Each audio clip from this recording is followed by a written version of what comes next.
അമേരിക്കയിലെ ലോസ് ആഞ്ചലസിലെ 3-ാം ദിവസത്തെ പ്രഭാതം. ഞാൻ താമസിക്കുന്ന ക്രൗൺ പ്ലാസ ഹോട്ടലിലെ ലോബിയിലേക്ക് രാവിലെ തന്നെ എത്തി. ഇന്ന് ഒരു സിറ്റി ടൂറാണ് പ്ലാൻ ചെയ്തിരിക്കുന്നത്. ടൂർ ബുക്ക് ചെയ്തിരിക്കുന്ന കമ്പനിയുടെ പ്രതിനിധി എത്തുന്നതും കാത്ത് ഞാൻ ലോബിയിലിരുന്നു. 8 മണിക്ക് എത്തുമെന്നാണ് അറിയിച്ചിരുന്നത്. 8 മണി കഴിഞ്ഞെങ്കിലും ആരെയും കാണാനില്ല. ഒടുവിൽ അവരെ അന്വേഷിച്ച് ഞാൻ ഹോട്ടലിന് പുറത്തേക്കിറങ്ങി. ഹോട്ടലിന് മുന്നിലെ പാതയിലൂടെ നടക്കവേ സ്റ്റാർലൈൻ എന്ന ടൂർ കമ്പനിയുടെ ബസ് കിടക്കുന്നത് കണ്ടു. എനിക്ക് പോകേണ്ടത് LA സിറ്റി ടൂർ കമ്പനിയുടെ വാഹനത്തിലാണ്. ഇതാണ് അത്. പെട്ടെന്ന് ഡ്രൈവർ എത്തി എന്നെ ബസ്സിലേക്ക് കയറ്റി. ടൂർ ബുക്ക് ചെയ്ത സഞ്ചാരികളെ വിവിധ സ്ഥലങ്ങളിൽ നിന്നും പിക്ക് ചെയ്ത് ടൂർ തുടങ്ങുന്ന സ്ഥലത്തെത്തിക്കുക എന്നതാണ് ഈ ഡ്രൈവറുടെ ജോലി. എനിക്കിനിയും ബസ് മാറിക്കേറേണ്ടതായി വരും. ബെവേർലി ഹിൽസ് പ്രദേശത്തുകൂടിയാണ് കടന്നുപോകുന്നത്. USA തന്നെ ഏറ്റവും സമ്പന്നർ താമസിക്കുന്ന പ്രദേശമാണ് ബെവേർലി ഹിൽസ്. ഒരു പ്രധാന ഷോപ്പിംഗ് കേന്ദ്രം കൂടിയാണ് ഇവിടം. ഹോളിവുഡിന്റെ സാമീപ്യമാണ് ബെവേർലി ഹിൽസിനെ ഇത്രയേറെ പ്രശസ്തവും വിലപിടിപ്പുള്ളതുമാക്കി മാറ്റിയത്. ലോകത്തിലെ എന്റർടൈൻമെന്റ് വ്യവസായത്തിന്റെ തലസ്ഥാനമാണ് ഹോളിവുഡും ബെവേർലി ഹിൽസും ഉൾപ്പെടുന്ന പ്രദേശം. ഹോളിവുഡ് ബൊളവാർഡിലേക്കാണ് ഈ വാഹനം ആദ്യം പോകുന്നത്.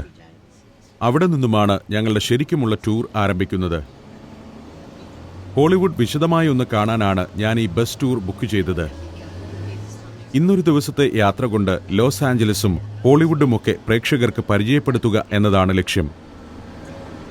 സാന്താ മോണിക്ക ബൊളവാർഡ് എന്ന പ്രശസ്തമായ തെരുവിലൂടെയാണ് ഞങ്ങളുടെ യാത്ര.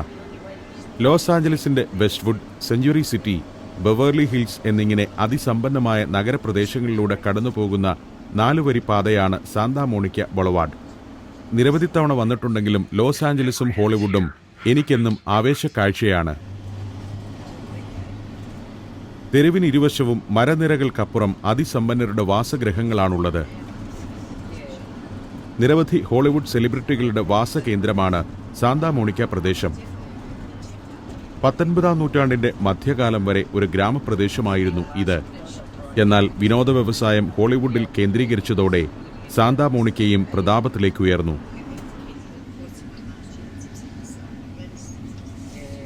സാന്താ മോണിക്ക ബൊളവാർഡ് ചെന്നെത്തുന്നത് ഹോളിവുഡ് ബൊളവാർഡിലേക്കാണ്. ഇടതുവശത്ത് കുന്നിൻ മുകളിൽ കാണുന്നതാണ് ഹോളിവുഡ് പ്രദേശം.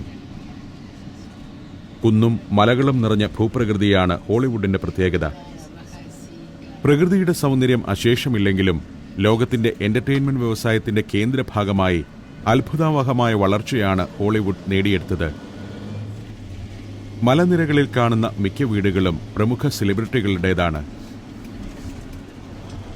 സെലിബ്രിറ്റികളുടെ വീടുകളുടെ മുന്നിലൂടെ മാത്രം ടൂർ നടത്തുന്ന ടൂർ കമ്പനികൾ വരെ ഇവിടെയുണ്ട്. സിറ്റി ടൂർ കമ്പനികൾ ഇത്തരം നിരവധി സെലിബ്രിറ്റി ടൂർ പാക്കേജുകൾ നടത്തുന്നുണ്ട്. ഞങ്ങൾ ഹോളിവുഡ് ബൊളവാർഡിലേക്കാണ് എത്തിയിരിക്കുന്നത്. ബൊളവാർഡ് എന്നാൽ പട്ടണത്തിന് നടുവിലൂടെയുള്ള വീതിയാർന്ന പാത എന്നാണർത്ഥം. പാതയ്ക്കിരുവശവും ഉയർന്നു നിൽക്കുന്ന സമ്പന്ന ഗൃഹങ്ങൾ. ഹോളിവുഡ് ബൊളവാർഡിന്റെ മർമ്മപ്രധാനമായ പ്രദേശത്തേക്കാണ് ഇപ്പോൾ എത്തിയിരിക്കുന്നത്. ഹോളിവുഡ് എന്നത് ഒരു പട്ടണമല്ല. അതിസമ്പന്നതയുടെ മടിത്തട്ടിൽ വിരാജിക്കുന്ന ലോസ് ആഞ്ചലസിലെ ഈയൊരു പ്രദേശത്തിനാണ് ഹോളിവുഡ് എന്ന് പറയുന്നത്.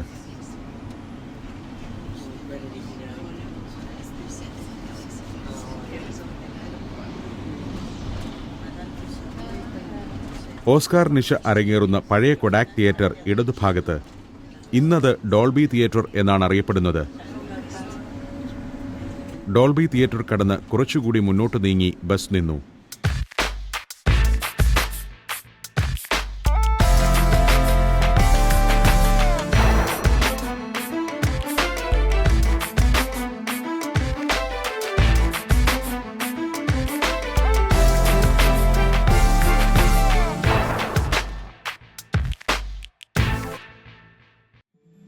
ഞങ്ങൾ പുറത്തിറങ്ങി. ഹോളിവുഡ് ബൊളവാർഡിൽ ധാരാളം ടൂർ കമ്പനികളുണ്ട്. ഇയാൾ അത്തരത്തിലൊരു ടൂർ കമ്പനിയുടെ പ്രതിനിധിയാണ്. ഇതാണ് Hollywood walk of fame.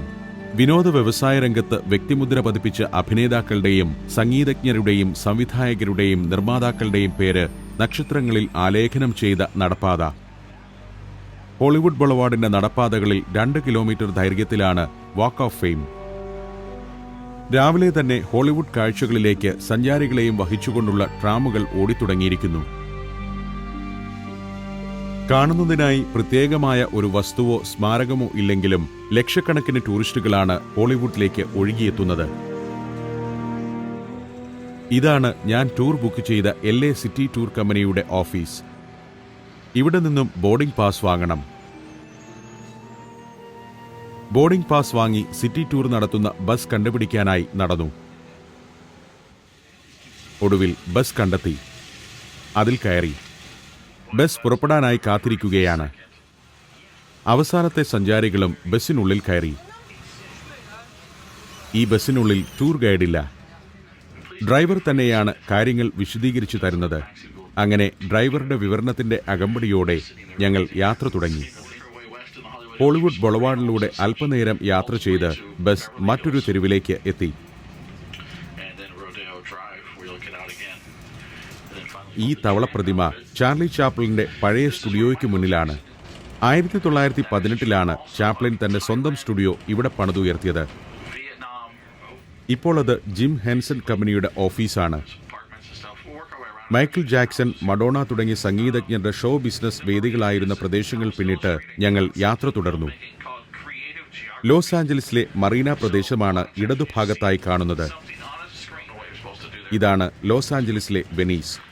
Loss ആഞ്ചലസിന്റെ കടൽ തീരത്തുള്ള റിസോർട്ട് ടൗണാണ് വെനീസ്. പ്രശസ്ത പുകയില വ്യവസായിയായിരുന്ന ആബർട്ട് കിന്നിയാണ് ഈ ബീച്ച് റിസോർട്ട് നഗരം കെട്ടിപ്പടുത്തത്. പ്രശസ്തമായ റിറ്റ്സ് ഹാൾട്ടൺ ഹോട്ടലാണ് ഇടതുവശത്ത് കാണുന്നത്. ഹോട്ടലിന് തൊട്ടടുത്ത് തന്നെയാണ് മറീന സിറ്റി എന്ന അപ്പാർട്ട്മെന്റ് സമുച്ചയം. ലോകത്തിലെ ഏറ്റവും സമ്പന്നരുടെ വീടുകളാണ് പാതയ്ക്കിരുവശവും. 1950കളിൽ വെനീസിലെ താമസക്കാരിൽ ഭൂരിഭാഗവും കലാകാരന്മാരും കവികളും യൂറോപ്പിൽ നിന്ന് പലായനം ചെയ്തു വന്ന ഇടത്തരക്കാരുമായിരുന്നു. കടൽ തീരത്തെ കോളനി നഗരമായിട്ടാണ് ആദ്യകാലങ്ങളിൽ വെനീസ് അറിയപ്പെട്ടിരുന്നത്. രണ്ടാം ലോകമഹായുദ്ധാനന്തരം ഹോളിവുഡ് കൂടുതൽ സജീവമായതോടെ വെനീസിന്റെ മുഖച്ഛായ മൊത്തത്തിൽ മാറി. കനാലുകൾ അതിരിടുന്ന വെനീസിന്റെ റെസിഡൻഷ്യൽ ഏരിയയിലേക്ക് സമ്പന്നർ കൂട്ടത്തോടെ വന്നിറങ്ങി. ഹോളിവുഡിന്റെ സാന്നിധ്യം വെനീസിനെ കോടീശ്വരന്മാരുടെ പറുദീസയാക്കി മാറ്റി. വെനീസിന്റെ പാതയോരത്തെ വീടുകളുടെയെല്ലാം പിൻഭാഗം വലിയൊരു ഉദ്യാനമാണ്. 2 വീടുകൾ തമ്മിൽ വേർതിരിക്കുന്ന ഭാഗത്ത് ഇതുപോലൊരു പച്ചത്തുരുത്ത് കാണാം. 3-4 വീടുകൾ കഴിഞ്ഞാൽ വൃത്തിയുള്ള ഒരു പാത.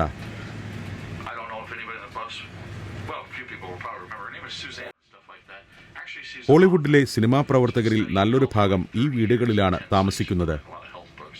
കനാലുകളുടെയും ബീച്ചുകളുടെയും സാമീപ്യമാവാം സമ്പന്നരെ ഇവിടേക്ക് കൂടുതൽ ആകർഷിച്ചത്.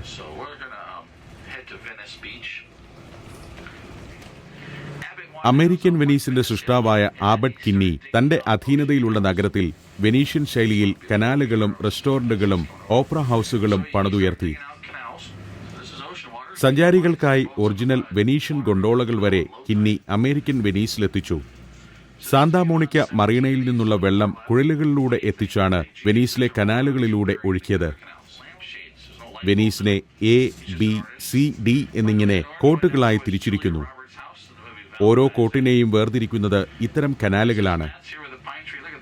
വെനീസിലെ റിയൽ എസ്റ്റേറ്റ് മേഖലയിൽ ഒരു വിപ്ലവം തന്നെ സൃഷ്ടിക്കാൻ ഇത്തരം കനാലുകൾക്ക് കഴിഞ്ഞു. നമ്മുടെ ആലപ്പുഴയുമായി ഒത്തുനോക്കിയാൽ പ്രകൃതി രമണീയമായി ഒന്നും തന്നെ കാണാനാവില്ലെങ്കിലും ഈ ജലനഗരം സെലിബ്രിറ്റികൾക്കിടയിൽ വൻ പ്രചാരം നേടി. വെനീസിലെ കനാൽ ഗ്രാമം പിന്നിട്ട് ഞങ്ങൾ എത്തിയത് വെനീസ് ബീച്ചിലേക്കാണ്. അരമണിക്കൂർ സമയമാണ് ബീച്ചിൽ ഞങ്ങൾക്ക് അനുവദിച്ചിരിക്കുന്നത്. ബസ്സിൽ നിന്നിറങ്ങി. ലോസ് ആഞ്ചലസിലെത്തുന്ന ബാക്ക് പാക്ക് ടൂറിസ്റ്റുകളുടെ പ്രധാന കേന്ദ്രമാണിത്. വെനീസ് ബീച്ചിലേക്കുള്ള പാതയിലൂടെ നടത്തം തുടർന്നു. സൈക്കിളും സ്കേറ്റ് ബോർഡും വാടകയ്ക്കെടുത്ത് കറങ്ങുന്ന ധാരാളം സഞ്ചാരികളെ ഇവിടെ കാണാം. Roller skating capital of the world എന്നാണ് ഈ വെനീസ് അറിയപ്പെടുന്നത്. സഞ്ചാരികളെ ആകർഷിക്കുന്ന ന്യായവില ഷോപ്പുകളാണ് അധികവും. സിഗരറ്റും സൺഗ്ലാസും ബാഗുകളും തൊട്ട് മദ്യം വരെ ഇത്തരം കടകളിൽ ലഭ്യമാണ്. വളരെ വിശാലമായ പ്രദേശമാണ് വെനീസ് ബീച്ച്. ഇതാണ് ബീച്ചിന്റെ ബ്രോഡ് വാക്ക് ഏരിയ. 100 കണക്കിന് തെരുവ് കലാകാരന്മാരുടെ വേദിയാണ് ബ്രോഡ് വാക്ക് ഏരിയ. പാതയോരങ്ങൾ ചെറിയ ഷോപ്പുകൾ കൊണ്ട് നിറഞ്ഞിരിക്കുന്നു. സമയം രാവിലെ 10 മണി ആയിട്ടേ ഉള്ളൂ. വെയിൽ കനത്തു തുടങ്ങിയ സമയമായതിനാൽ സഞ്ചാരികൾ അധികം പേർ ബീച്ചിലെത്തിയിട്ടില്ല. ഉച്ച കഴിയുന്ന സമയത്ത് ഇവിടം ജനസമുദ്രമായി മാറും. കാലിഫോർണിയൻ കരിമ്പനകൾ അതിരിടുന്ന പാതയോരങ്ങൾ. ഇതൊരു തെരുവ് കലാകാരനാണ്. ഒരു പാമ്പുമായിട്ടാണ് ചങ്ങാതി അഭ്യാസ പ്രകടനം നടത്തുന്നത്. സഞ്ചാരികൾ കൂട്ടമായി എത്തിത്തുടങ്ങിയിരിക്കുന്നു. രാവേറെ ചെന്നാൽ ആഘോഷങ്ങളുടെ കേന്ദ്രമായി മാറുന്ന ബീച്ചിന്റെ മറ്റൊരു മുഖം കാണാം. സഞ്ചാരികളെ സ്വീകരിക്കാനെന്നവണ്ണം വട്ടമിട്ട് പറന്നിറങ്ങുന്ന പ്രാവിൻകൂട്ടങ്ങൾ. സാന്താമോണിക്ക ബീച്ചും വെനീസ് ബീച്ചും പരസ്പര ബന്ധിതമായി കിടക്കുന്നവയാണ്. വിശാലമായ ഈ തീരത്ത് വാടകയ്ക്കെടുത്ത സൈക്കിളുകളിൽ ചുറ്റിക്കറങ്ങാം. 2 ബീച്ചുകൾ തമ്മിൽ ഏകദേശം 6 കിലോമീറ്റർ ദൂരമുണ്ട്. വെനീസ് ബീച്ചിന്റെ ലോഗോയാണ് ഉരുക്ക് ശില്പമായി ബീച്ചിന്റെ ഓരത്ത് സ്ഥാപിച്ചിരിക്കുന്നത്.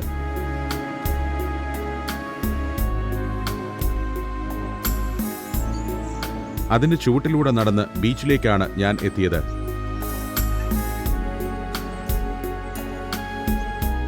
ബീച്ചിലേക്ക് പ്രവേശിക്കുന്നതിന് മുൻപായി ഇത്തരത്തിലൊരു ഫലകം കാണാം. ഇവിടെ ഒരു ചിത്രമതിലുണ്ട്. വെനീസ് ആർട്ട് വാൾ. മുൻകൂർ അനുവാദം വാങ്ങിയാൽ ആർക്കും ഈ ഭിത്തികളിൽ ചിത്രം വരയ്ക്കാം. അടുത്ത ചിത്രകാരൻ എത്തുന്നതുവരെ മാത്രമേ ഓരോ ചിത്രത്തിനും ആയുസ്സുണ്ടാകൂ എന്ന് മാത്രം. എഴുത്തുകളും വരകളുമായി വർണ്ണങ്ങളുടെ വിസ്മയലോകമാണ് ആർട്ട് വാൾ. 1961 പണിത വെനീസ് പൗലിയന്റെ ഭാഗമാണ് ആർട്ട് വാൾ. ഗ്രാഫിറ്റി പിറ്റ് എന്നാണ് ഈ പ്രദേശം അറിയപ്പെടുന്നത്. ഗ്രാഫിറ്റി ശൈലിയിലുള്ള ചിത്രങ്ങളാണ് ആദ്യകാലങ്ങളിൽ ഇവിടെ വരച്ചിരുന്നത്. 90കളിൽ ഇത്തരം ചുവരെഴുത്ത് നിയമപരമായി നിരോധിക്കപ്പെട്ടു. ഉപയോഗശൂന്യമായി തകർന്നടിഞ്ഞ വെനീസ് പൗലിന്റെ അവശേഷിക്കുന്ന ഭാഗമാണ് ഇപ്പോഴത്തെ ആർട്ട് വാളായി രൂപപ്പെട്ടിരിക്കുന്നത്. അങ്ങ് ദൂരെ കാണുന്ന മലനിര വരെ നീണ്ടുപോകുന്ന ബീച്ച്. ബീച്ചിന് സമാന്തരമായി കാണുന്ന വിശാലമായ പ്രൊമനേഡ് തന്നെയാണ് വെനീസ് ബീച്ചിനെ വേറിട്ടു നിർത്തുന്നത്.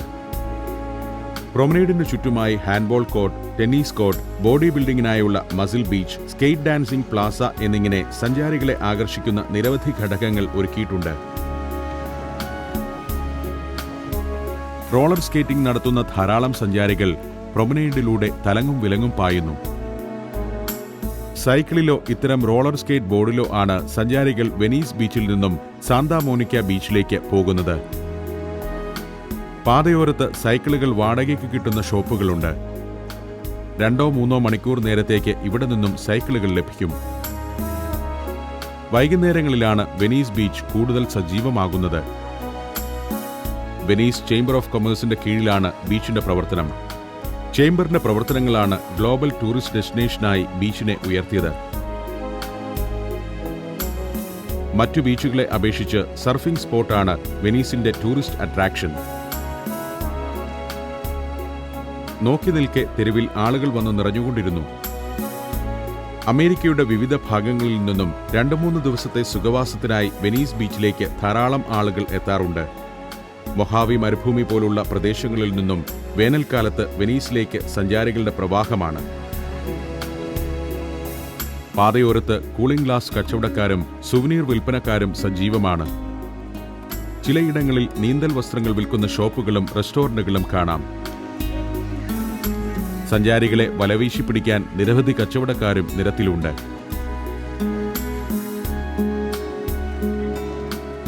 പച്ചകുത്തുന്നവരും കൗതുക വസ്തുക്കളുടെ വിൽപ്പനക്കാരുമാണ് അവരിലേറെയും.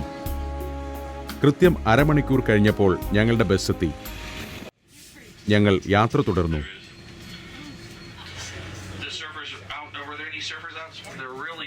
പാതയ്ക്കിരുവശവും വിചിത്രമായ കെട്ടിടങ്ങളാണ്. ചിലവ കൗതുകമുണർത്തുന്ന പെയിന്റിങ്ങുകളാൽ മോടി പിടിപ്പിച്ചിരിക്കുന്നു.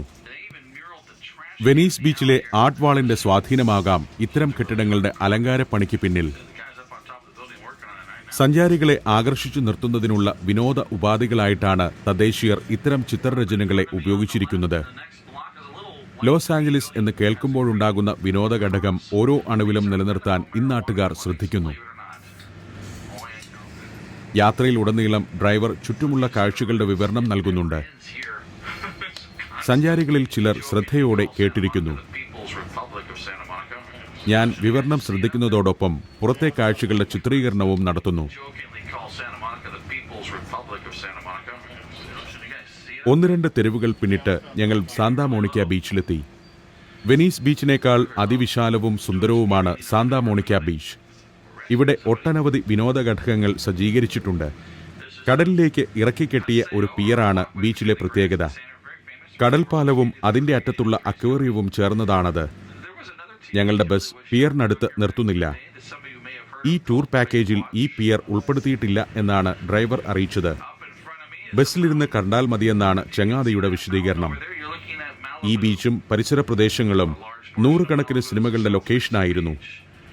20-ാം നൂറ്റാണ്ടിന്റെ ആരംഭകാലത്ത് നീഗ്രോ ബീച്ച് എന്നാണ് ഇത് അറിയപ്പെട്ടിരുന്നത്.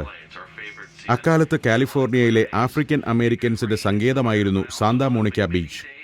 കറുത്തവർഗക്കാരന് സ്വാതന്ത്ര്യം അനുവദിച്ചിരുന്ന ചുരുക്കം ചില ബീച്ചുകളിലൊന്ന്.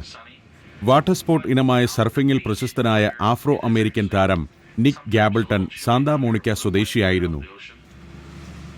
എല്ലാ ഞായറാഴ്ചകളിലും ഇറാഖ് യുദ്ധത്തിൽ ചരമമടഞ്ഞ അമേരിക്കൻ പട്ടാളക്കാരുടെ ഓർമ്മയ്ക്കായി അർലിംഗ്ടൺ വെസ്റ്റ് എന്ന താൽക്കാലിക സ്മാരകം ബീച്ചിൽ തയ്യാറാക്കാറുണ്ട്.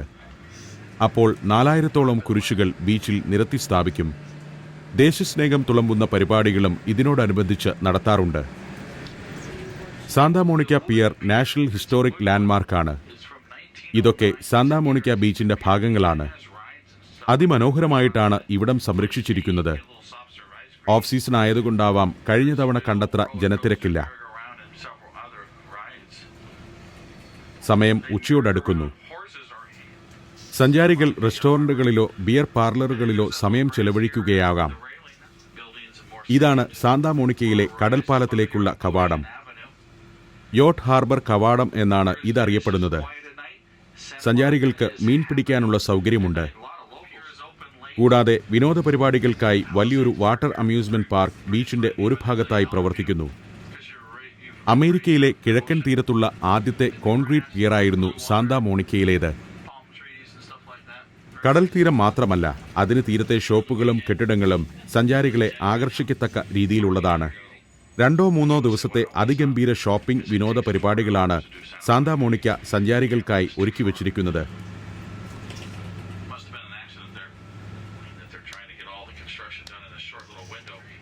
സാന്താ മോണിക്ക പിന്നിട്ട് ബസ് ഹൈവേയിലേക്ക് കയറി.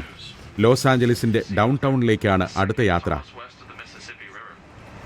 Hollywood, Venice, Santa Monica, down town തുടങ്ങിയവയൊക്കെ ഒരു പട്ടണത്തിന്റെ ഭാഗമാണെങ്കിലും പ്രദേശങ്ങൾ തമ്മിൽ വ്യക്തമായ അകലം പാലിച്ചാണ് നിൽക്കുന്നത്.